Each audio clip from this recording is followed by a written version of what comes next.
नमस्कार. महाराष्ट्रातील विविध क्षेत्रातील बातम्या झटपट आपल्या मोबाईलवर पाहण्यासाठी लगेचच सबस्क्राइब करा राष्ट्रशक्ती लाईव्ह न्यूज आणि सोबत बेल आयकॉन प्रेस करायला विसरू नका. सरळ सरळ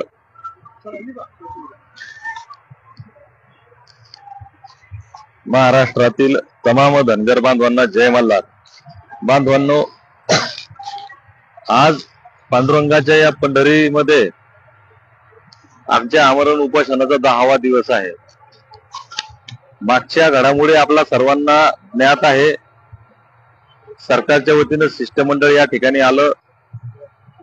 मुख्यमंत्री महोदयांनी सह्याद्रीला बैठक लावली आणि त्या ठिकाणी आपल्या वतीनं शिष्टमंडळ, राज्यातील सर्व आरक्षण विषयक अभ्यासक हे सर्व लोक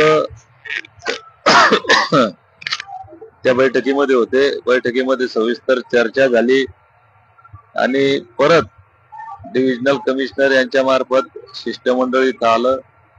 त्यांनी आपल्याला ज्या काही गोष्टी सांगायच्या सांगून 7 दिवसाचा अवधी मागितला आणि तात्पुरतं आमरण उपोषण स्थगित करण्यासाठी सांगितलं.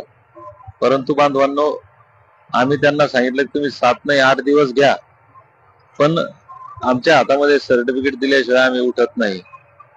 आता आम्ही महाराष्ट्रातील सर्व महत्वाच्या नेत्यांना, जे या आरक्षणाच्या चळवळीमध्ये काम करतात, आरक्षणाच्या या आंदोलनामध्ये ज्यांनी वेगवेगळे आंदोलनं असतील, मोर्चे असतील, ज्या काय ऍक्टिव्हिटीज केल्या असतील, समाजातील जाणकार, समाजातील बुद्धिवंत, विचारवंत, सर्व राजकीय पक्षांचे, संघटनांचे पदाधिकारी, नेते, या सर्वांना विनंती करतो की परवा दिनांक 20 तारखेला याच ठिकाणी एक राज्यव्यापी बैठक आपली आयोजित केलेली आहे. त्या बैठकीसाठी आपण या ठिकाणी यावं, ही नम्र विनंती. ही विनंती सर्व उपोषणकर्त्यांच्या वतीनं, सर्व संयोजन टीमच्या वतीनं करण्यात येते.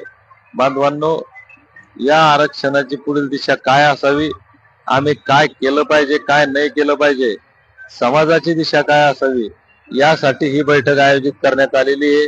तेव्हा आपण प्रत्येक माणूस या बैठकीसाठी निमंत्रित आहात.